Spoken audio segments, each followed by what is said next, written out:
Hello there, I suggest you play a game with me. In this video, using the example playmat of Minecraft, we will analyze the futures of 4 different villages. To make it easier, consider not only the best but also the worst aspects of these scenes. In your turn, try to guess what it's about in each case. Are you ready? Let's go. First in line will be the blue guys. These little boys have decided to build relationships between each other in a way that doesn't offend anyone. Life for society and equality is their ideal. At least that's the way they would like it. And God forbid you try to get more for yourself at the expense of others. They don't like that here. I propose that we follow this farmer. He likes his job and spends all day tending the center vegetable garden with Svasto. Since all crops and land are shared, the fruits and vegetables are also shared. So after work our character will take the grown food to the warehouse, where everyone can take it for themselves. That begs the question, so what does a farmer get for his labor? The answer is quite simple. Personally he gets nothing. But that's exactly what everyone else does. Blacksmith, tanner, lumberjack and so on. It's a mutually beneficial exchange. You toil for others, while others toil for you. All are equal and all are happy. Of course, ideally that's how it is, but in reality there may be some unsolvable problems. Imagine, you are born and grew up in such a village. Since childhood you like to cook and come up with your own recipes. You already know that when you grow up you want to be a cook, but here's the trouble. Right now there is a huge shortage of lumberjacks in the township. You are the only one who fits the role, which means you have no choice. While most people do jobs they like, you're forced to work doing things you can't stand. In the end, of course, your results will be worse than others and then everyone else will suffer because of it. What if this happens not only to you but to the others as well?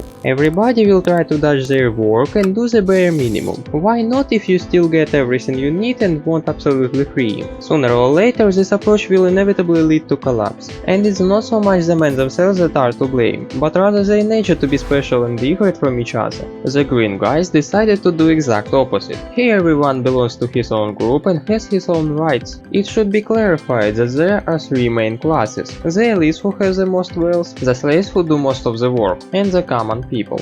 The upper elite, so-called high society, has many benefits and freedoms, can influence state policy, and is just swimming in money and comforts. Ordinary people build their own houses, can work for themselves or for the elite on a cash basis, and in general live not badly. Slaves are essentially just things for their masters. Elites force their slaves to work day and night while taking all the profits for themselves. Of course, no one asks subordinates about their desires and predilections. Ideally, of course, this could all function very not badly. If the elite is kind, cares about their words and does not abuse their power, then the picture comes out even good. In reality, it will probably be different again. While the poor are forced to plow all day long for a piece of bread, the so-called baron and the host hold feast for themselves with tables full of goodies. Of course, it's not just about gold and food. As far as fame, reputation and opportunities, story repeats itself. The higher your rank, the easier and faster it is to get what you want. Those who are enslaved, on the contrary, will probably never receive fame or riches, no matter how skillful they may be.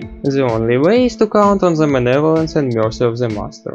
It is the absolute injustice and total domination of some over others that are the main cons of such an order. Many would like to be in the place of elite, but few in the place of slaves. The red guys began to build their little town under the leadership of one particular man, this one. That's why he became the most important here and everyone else is subordinate to him. His experience, wisdom and knowledge allow his words to live at a pretty good level. Perhaps the power of this red can be called absolute. No one has the rights to interfere or choose for him. His orders are binding and his decisions play a key role in the lives of the rest. In addition, the crime rate is also going down. Because of his unlimited power, the king is able to hold fair court, punish true criminals and look after the well-being of all his subjects. For a dozen years the leader can carry out his plan, whatever it was. No one can prevent him and therefore idea will be implemented in reality. The army also gets an added bonus. Now each soldier will fight not only for his family and homeland, but also for the great leader who leads them into battle. The result is not a village but a fairy tale. It would seem that what more should be added? I'll tell you what, a pinch of reality. Imagine what would happen if this red king suddenly turned out to be not so perfect. What's more, he could easily turn out to be awful.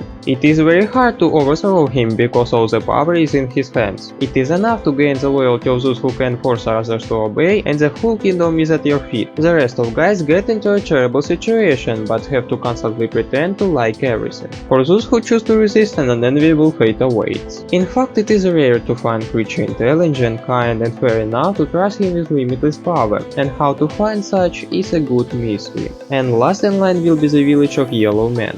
These turned out to be the most cunning and decided to first adapt the experience of their neighbors and then do something their own. As a result, they made an interesting system. The principle of turnover of power came to their aid. This is when the ability to run a village passes from one person to another. But it was too dangerous to trust all the power to one person, even temporarily. So they made several rulers at once, not just one. Called them senators and let them argue among themselves about how things should be done, and then vote to determine future. Anyone can declare that he wants to be one of the senators. Of course, there will be more than one, but number of votes is limited. Let's imagine that out of 5 yellow men, only 2 will get the position they want. But here's the question: is everything as perfect as it seems at first look? What if we dig deeper and look at the whole system from the inside? It appears that it is not those who are the most worthy can become senators, but those who are the best able to win the sympathy of others, including with the help of so-called gifts. Having spent a lot on the election campaign, the new leader wants his money back. Judge for yourself, it was not for a good cause that he handed out expensive gifts right and left to everyone around him. So from now on, one or more of the men in village do not care about future of the town, but about how and where to get more money. Of course, they are helped here by those who have previously accumulated wealth. This yellow one asking the senator to add a law to make his products compulsory. For this he is ready to give a whole stack of gold, because he will earn much more if he can get a deal. As a result, real power now belongs to the rich. They are now the most important and are above the law. I think it's useless to talk about the bright prospects of such a turn of events, everything is clear here. All in all, we've looked at 4 different villages and their features, so now it's your turn to try to guess what it was about. And now, thanks for watching, and remember guys, Zillennium doesn't say farewell, Zillennium says bye.